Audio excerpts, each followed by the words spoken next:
What is your name? My name is Teresita A. Lumanglas. How old are you? I am 46 years old.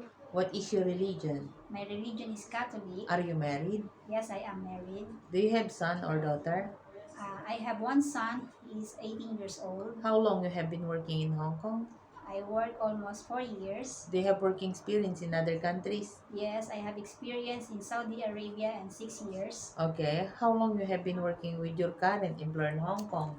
3 years. Where is your latest employer living in? Typo. How many square feet of your employer's house? 1,200. How many family members are they? They are 4. Couple and? Couple and 2 children. How old the kids when you came? The children is 7 years old and 8 years old. Okay. Would you please describe your daily working schedule? What time you wake up in the morning? My daily course in house is cleaning the house, cooking, marketing, going grocery. Okay. Grocery and then? And then car washing. Okay. So do you bring the kids to school? Yes, I drop them in the school and I pick up in the school. Okay. So do you go to market? Yes, as well. Do you prepare the dinner? Yes, I prepare their dinner. What time? 7 o'clock, 6 o'clock. I prepare their dinner. What time do you eat for the dinner? 7 o'clock. Until what time you go to sleep?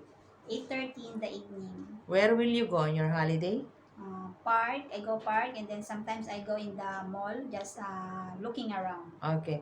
What kind of household chores are you good for? I am good for Yeah. doing house chores. How about child care? I am good also and I am loving person also. Okay. How about your cooking? My cooking is good Uh, also. Okay. Average? Average man. Okay. What is your job in your country before you came to Hong Kong? I am a factory worker before I came to Hong Kong. Okay. Thank you. Thank you.